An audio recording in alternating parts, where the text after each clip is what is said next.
আব্দুল্লাহ ইবনে আব্বাস রাদিয়াল্লাহু আনহু বলেন, ও দুনিয়ার মানুষ শুনে নাও, আমাকে মুফাসসিরদের সম্রাট তোমরা বলো, কোরআনে পাকের আয়াতের তাফসীর, কোরআনে পাকের তরজমা, কোরআনে পাকের ব্যাখ্যা বিশ্লেষণ ওমর ফারুক রাদিয়াল্লাহু আনহুর মতো বড় বড় সাহাবী আমার কাছে শিখতে আসে। আজকে বড় বড় সাহাবীরা আমার কাছ থেকে কোরআনের ব্যাখ্যা বিশ্লেষণ শিখে। এই ব্যাখ্যা বিশ্লেষণ শিখতে আমার যে কি পরিমাণ কষ্ট হয়েছে। হাদিস শিখতে শিখতে হাজার হাজার মানুষ এখন আমার দরজায় আসে। এই হাদিস আমার অন্তরের মধ্যে জমা করতে কি পরিমাণ কষ্ট হয়েছে তা কি তোমরা জানো? আব্দুল্লাহ ইবনে আব্বাস রাদিয়াল্লাহু আনহু বলেন, আমি যখন মদিনায় থাকা অবস্থায় কোন এলাকা থেকে খবর আসতো অমুক ব্যক্তির কাছে আল্লাহর নবীজির জবান থেকে নিজের কানে শোনা একটা হাদিস জমা রয়েছে। আব্দুল্লাহ ইবনে আব্বাস রাদিয়াল্লাহু আনহু বলেন, এই কথা শোনার কারণে ঘন্টার পর ঘন্টা দিনের পর দিন সফর করে করে আমি ওই লোকদের বাসার সামনে যেতাম। কখনো কখনো এমন হতো সকালবেলা আমি সফর আরম্ভ করেছি, কারণ শুনেছি অমুক এলাকায় একজন ব্যক্তির কাছে কি রয়েছে ভাই সাহেব, একটা হাদিস রয়েছে, একটা হাদিস।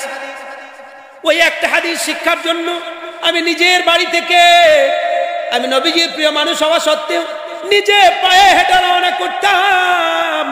মরুভূমির পথগুলি পাড়ি দিয়ে, পথ মারিয়ে মারিয়ে ধুলায় দূষিত শরীর নিয়া লম্বা সফর করে ওই ব্যক্তির ঘরের সামনে গিয়া দেখতাম সে দুপুর বেলা খাওয়া দাওয়ার পরে একটু কায়লুল্লাহ করেছে। শরীয়তের পরিভাষায় বলা হয় দুপুর বেলা খানার পর একটু সময় রেস্ট নেওয়া, এটা সুন্নাত। এই জন্য নবীজি হাদিসের মধ্যে বলেন, দ্বীপ প্রহরে তোমরা খানার পরে একটু সময় বিশ্রাম নিয়ে রাতে ইবাদত করার শক্তি যোগাও। আজকের সন্তানেরা শেষ রাত পর্যন্ত মোবাইল টিপে সকাল 10টার সময় ঘুম থেকে ওঠে, এই জন্য ওদের রাত 3টা পর্যন্ত ব্যাটারি ফুল থাকে, অন্তরের ব্যাটারিও ফুল থাকে। মোবাইল টিপতে কখনো ঘুম ধরে না, যত জুমার নামাজ পড়তে আসলে শুধু ডাইরকা মাছ ধরে। জোরে বলেন ঠিক কিনা? এত মরণের ঘুম যে কোত্থেকে আসে মসজিদের মধ্যে, হালিয়ে এই করে কি রে বাবা। এই জন্য তুমি বাসায় গেলে নেট পায় না দেখে বাড়িতে দেরি করে ঢুকলে তোমার যে ঘরে আজান পৌঁছে না, তুমি কি চিন্তা করেছো ওই ঘর ছেড়ে মসজিদের কাছে যাওয়া দরকার? মোবাইলের নেটওয়ার্ক পায় না বাড়িতে, এই জন্য তুমি অনেক রাত পর্যন্ত ফ্রি ওয়াইফাই ব্যবহার করে তারপরে বাড়িতে আসো, কিন্তু তোমার ঘর থেকে আজান শোনা যায় না। এমন ঘর বিক্রি করে মসজিদের যেখানে আজান শোনা যায় ওইরকম জায়গায় বাড়ি করার চিন্তা আমাদের আছে? মার্জে কেন হবে না?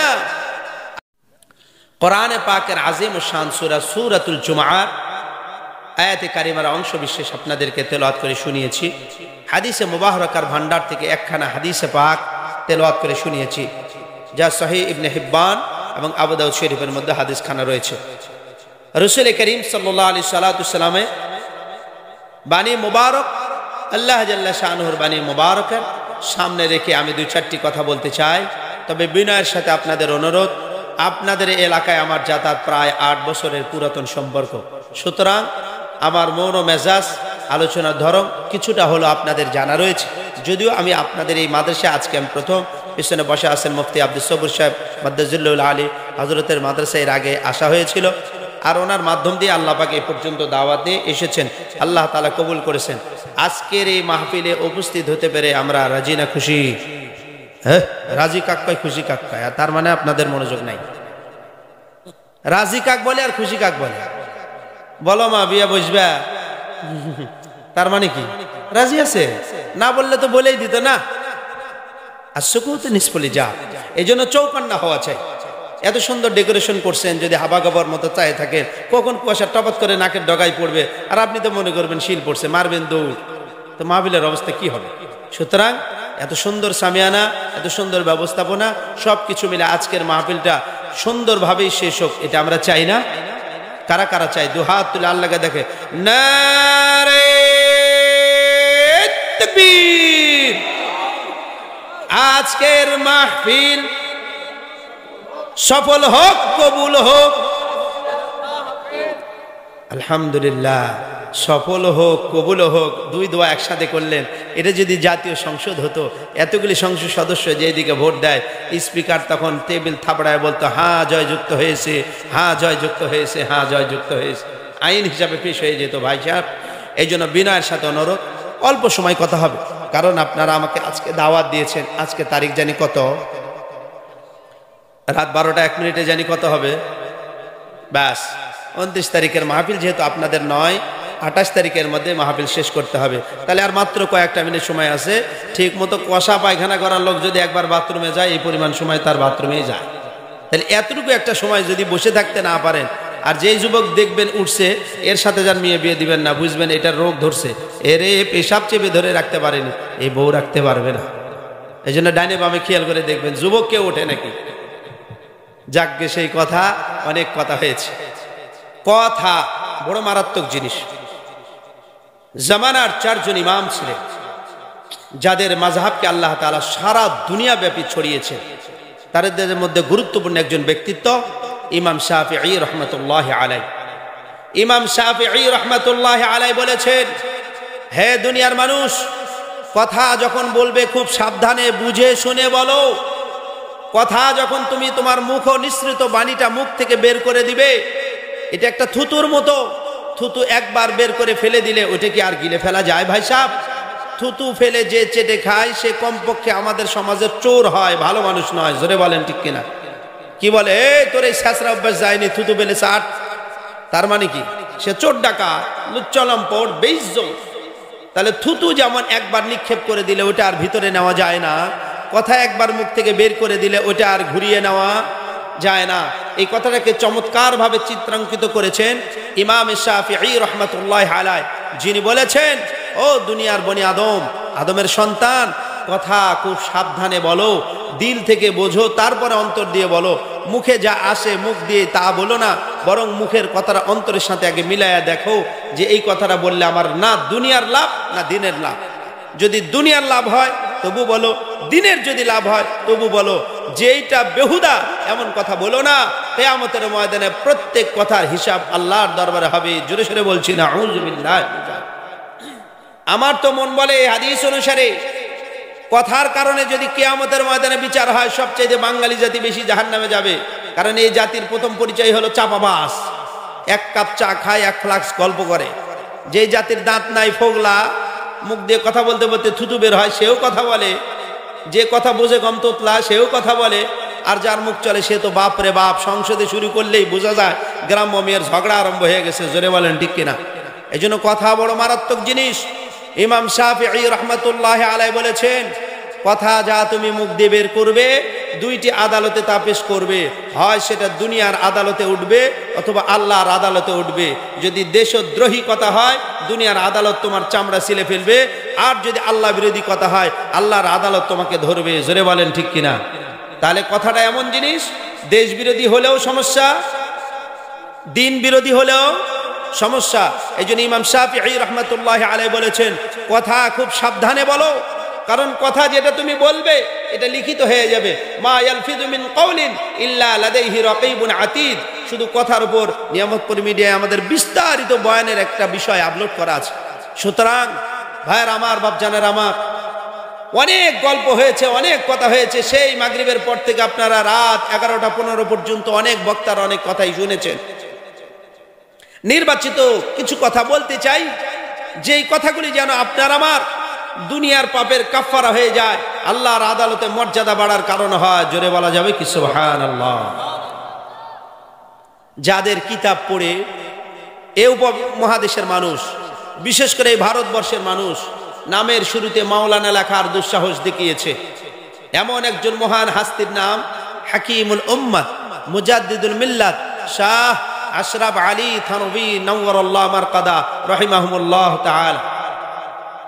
শাহ আশরাফ আলী থানভী রাহমাতুল্লাহি আলাইহি আজকে যেমন গতকালের চেয়ে কিছুটা শীতের তীব্রতা বেড়েছে, উনি এরকম কনকনে শীতের মধ্যে থানা ভবনের সেই ভারতবর্ষের রাস্তার মধ্যে সকালবেলা সাধারণত পাতলা কাপড় পরে মানুষের সামনে পায়চারি করতেন, হাঁটাহাঁটি করতেন, সকালবেলা একটু সকালের হাওয়া খেতেন।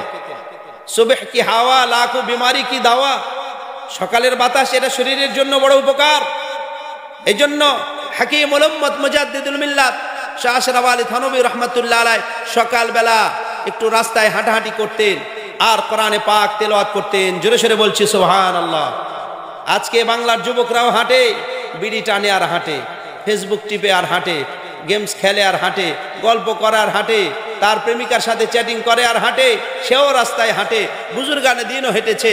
বলেন গুনাহ করতে করতে যে হেঁটেছে, কোরআন পড়তে পড়তে যে হেঁটেছে, দুইজনের হাঁটা, কিন্তু একজনের জন্য মাটি সাক্ষী দিবে গুনাহের, আর একজনের জন্য সাক্ষী দিবে মানুষ আল্লাহর ইমানের। জোরে বলেন ঠিক কিনা?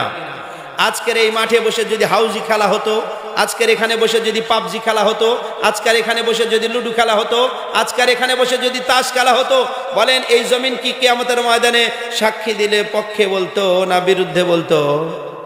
আজকের এখানে বসাও বসা, প্রেম যমুনার ঘাটে বসাটাও বসা, দুইটাই বসে থাকা, কিন্তু একটা বসা হবে আল্লাহর আদালতে বিচারের কাঠগড়ায় দাঁড়ানোর কারণ, আরেক জায়গায় বসা হবে আল্লাহর আযাব থেকে, ধরপাকড় থেকে বাঁচার কারণ। জোরে বলেন ঠিক কিনা? সুতরাং আল্লাহর আদালত থেকে যেই জায়গায় বসলে বাঁচার আশা করা যায়, এই জায়গার থেকে সরে যাওয়া মানে কি শয়তান আমার ঘাড়ে সওয়ার হয়েছে। জোরে বলেন তাই না?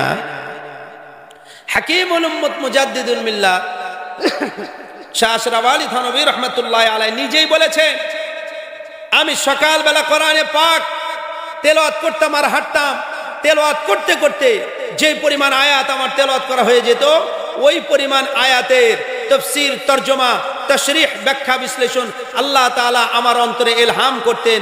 আমি কোরআন তেলাওয়াত করার পর বসতাম, এরপরে কোরআনে পাকের তাফসীর লিখতাম, যে তাফসীরের নাম হলো তাফসীরে বয়ানুল কোরআন। জোরে সোরে বলছি সুবহানাল্লাহ। তাহলে সকালবেলায় রাস্তায় পায়চারি করে হাঁটতেন আর কোরআন তেলাওয়াত করতেন, এটার এক নম্বর বরকত উনি কি পেয়েছেন? এই আয়াতের ব্যাখ্যা বিশ্লেষণ আসমানের মালিক আল্লাহ ওনার অন্তরে এলকা করেছেন। জোরে সোরে বলছি সুবহানাল্লাহ। ভাইরা আমার, বাপজানের আমার, ও জুড়শিমুল এলাকার মা বোন, বিনয়ের সাথে অনুরোধ, মা জিন্দগির কত সময় চলে গেছে, হায়াতে জিন্দগি কত সময় কত জায়গায় বসছে, কত বান্ধবীর সাথে কত বন্ধু বান্ধবের কথা আলাপ করেছে। জীবন গেল, কিশোর গেল, যৌবন গেল, বার্ধক্য চলে এসেছে। ও মা, আপনার কি ওই দিনের কথা মনে হয় যে দিন বিবাহ হওয়ার পর আপনি নববধূ হিসাবে এই বাড়িতে আসছিলেন? কত নতুন শাড়ি কাপড় পরছিলেন, কত মেকআপ করছিলেন। আজকের ওই চেহারা আয়নার সামনে দাঁড়িয়ে দেখেন, ওই দিনের যে চুল দেখে আপনার স্বামী পাগল হয়েছিল, আজকে ওই চুল স্বামীর সামনে দাঁড়ালে যেন মনে হয় ভেড়ার লোমগুলি মাথায় লাগিয়েছে।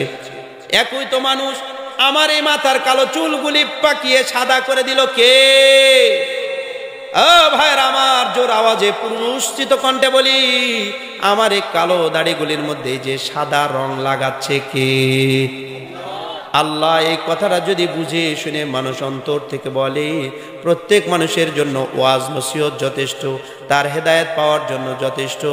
কিন্তু বনি আদম এতটা দুষ্ট জাতি, যখন তার চামড়া ঢিল হয়েছে, বয়স পেরিয়েছে, কালো চুলগুলি পাকা আরম্ভ করেছে, কালো চুলের ওপর সাদা চুলগুলি যেন দেখা না যায়, এই জন্য কালো কলপ দিয়ে বয়স ঢাকার চেষ্টা করেছি। আরে ভাই সাহেব, চুলের উপর কালো কলপ দিয়ে আপনি চুল কালো করতে পারবেন, বয়সকে কি দিয়ে কালো করবেন? এখন যে ডাকলে একবারে আর আপনি শোনেন না, কানের এই দুর্বল শক্তিটাকে কি দিয়ে সবল করবেন? চোখ যে আর সুইয়ের সুতা লাগাইতে পারে না, আগে তো আপনি সুইয়ের মধ্যে সুতা লাগানো প্রতিযোগিতা দিয়েছেন। ও মা, আপনি তো স্কুল জীবনে সুইয়ের মধ্যে সুতা লাগানো খেলা দিয়েছেন, আর আজকে সুইয়ের মধ্যে সুতা লাগাইতে, দাদু একটু সুইয়ের সুতাটা লাগায় দাও তো ভাই, আপা আমার সুইয়ের সুতাটা লাগায় দাও তো। ছেলের বাচ্চা কোথায়, মেয়ের নাতিন ঘরের মেয়েগুলি কোথায়, তারে ডাকছে। এই কুদরতের খেলা। একসময় যে চোখ দিয়ে আসমান পর্যন্ত আপনি দেখতে পেলেন, আর এখন নিজের ঘরের জিনিসই খুঁজে পান না। এই চোখের বাড়ায় কমায় কে?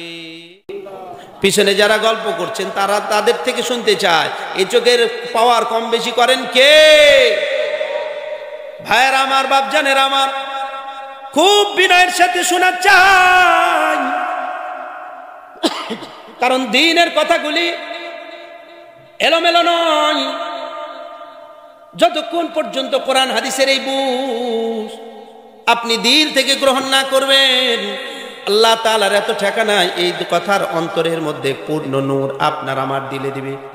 আমি যদি দিন বোঝার জন্য চেষ্টা করি, আল্লাহ তাবারক ওয়া তাআলা অবশ্যই আমাকে এই বুঝ দিবেন, কারণ এটা আল্লাহ তাআলার কুদরতের শান।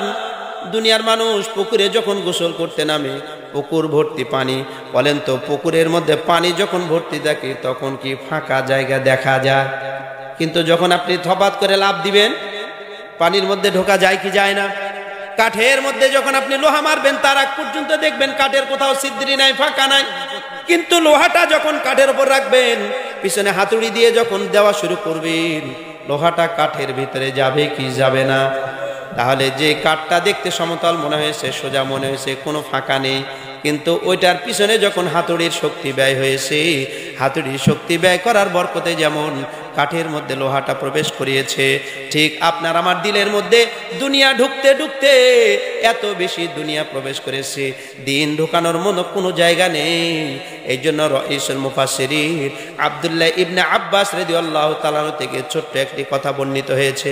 আব্দুল্লাহ ইবনে আব্বাস রাদিয়াল্লাহু আনহু বলেন, ও দুনিয়ার মানুষ শুনে নাও, আমাকে মুফাসসিরদের সম্রাট তোমরা বলো। কোরআনে পাকের আয়াতের তাফসীর, কোরআনে পাকের তরজমা, কোরআনে পাকের ব্যাখ্যা বিশ্লেষণ ওমর ফারুক রাদিয়াল্লাহু আনহুর মতো বড় বড় সাহাবী আমার কাছে শিখতে আসে। আজকে বড় বড় সাহাবীরা আমার কাছ থেকে কোরআনের ব্যাখ্যা বিশ্লেষণ শিখে। এই ব্যাখ্যা বিশ্লেষণ শিখতে আমার যে কি পরিমাণ কষ্ট হয়েছে। হাদিস শিখতে শিখতে হাজার হাজার মানুষ এখন আমার দরজায় আসে। এই হাদিস আমার অন্তরের মধ্যে জমা করতে কি পরিমাণ কষ্ট হয়েছে তা কি তোমরা জানো? আব্দুল্লাহ ইবনে আব্বাস রাদিয়াল্লাহু আনহু বলেন, আমি যখন মদিনায় থাকা অবস্থায় কোনো এলাকার থেকে খবর আসতো অমুক ব্যক্তির কাছে আল্লাহর নবীজির জবান থেকে নিজের কানে শোনা একটা হাদিস জমা রয়েছে। আব্দুল্লাহ ইবনে আব্বাস রাদিয়াল্লাহু আনহু বলেন, এই কথা শোনার কারণে ঘন্টার পর ঘন্টা, দিনের পর দিন সফর করে করে আমি ওই লোকদের বাসার সামনে যেতাম। কখনো কখনো এমন হতো সকালবেলা আমি সফর আরম্ভ করেছি, কারণ শুনেছি অমুক এলাকায় একজন ব্যক্তির কাছে কি রয়েছে ভাই সাহেব, একটা হাদিস রয়েছে, একটা হাদিস। ওই একটা হাদিস শিক্ষার জন্য আমি নিজের বাড়ি থেকে, আমি নবীজির প্রিয় মানুষ হওয়া সত্ত্বেও নিজে পায়ে হেঁটে রওনা করতাম। মরুভূমির পথগুলি পাড়ি দিয়ে, পথ মারিয়ে মারিয়ে ধুলায় দূষিত শরীর নিয়া লম্বা সফর করে ওই ব্যক্তির ঘরের সামনে গিয়া দেখতাম সে দুপুর বেলা খাওয়া দাওয়ার পরে একটু কায়লুল্লাহ করেছে। শরীয়তের পরিভাষায় বলা হয় দুপুর বেলা খানার পর একটু সময় রেস্ট নেওয়া, এটা সুন্নাত। এই জন্য নবীজি হাদিসের মধ্যে বলেন, দ্বীপ প্রহরে তোমরা খানার পরে একটু সময় বিশ্রাম নিয়ে রাতে ইবাদত করার শক্তি যোগাও। আজকের সন্তানেরা শেষ রাত পর্যন্ত মোবাইল টিপে সকাল 10টার সময় ঘুম থেকে ওঠে, এই জন্য ওদের রাত 3টা পর্যন্ত ব্যাটারি ফুল থাকে, অন্তরের ব্যাটারিও ফুল থাকে। মোবাইল টিপতে কখনো ঘুম ধরে না, যত জুমার নামাজ পড়তে আসলে শুধু ডাইরকা মাছ ধরে। জোরে বলেন ঠিক কিনা? এত মরণের ঘুম যে কোত্থেকে আসে মসজিদের মধ্যে, হালিয়ে এই করে কি রে বাবা। এই জন্য তুমি বাসায় গেলে নেট পায় না দেখে বাড়িতে দেরি করে ঢুকলে তোমার যে ঘরে আজান পৌঁছে না, তুমি কি চিন্তা করেছো ওই ঘর ছেড়ে মসজিদের কাছে যাওয়া দরকার? মোবাইলের নেটওয়ার্ক পায় না বাড়িতে, এই জন্য তুমি অনেক রাত পর্যন্ত ফ্রি ওয়াইফাই ব্যবহার করে তারপরে বাড়িতে আসো, কিন্তু তোমার ঘর থেকে আজান শোনা যায় না। এমন ঘর বিক্রি করে মসজিদের যেখানে আজান শোনা যায় ওইরকম জায়গায় বাড়ি করার চিন্তা আমাদের আছে? মার্জে কেন হবে না? আজকে উগ্রবাদী সংগঠন ইসকন আমাদের মসজিদ কেন ভাঙবে না? সাইফুল ইসলামের মতো একজন নেতা, একজন আইনজীবী, জামাত ইসলামের একজন সক্রিয় কর্মী বলে যারা দাবি করেছে, এমন একজন ব্যক্তিকেও 92% মুসলমানের দেশে হত্যা প্রকাশ্যে করবে না কেন? কারণ তুমি আর আমি তো জাত খ্রিস্টানের খারাপ হয়ে গেছি। জোরে বলে ঠিক কিনা?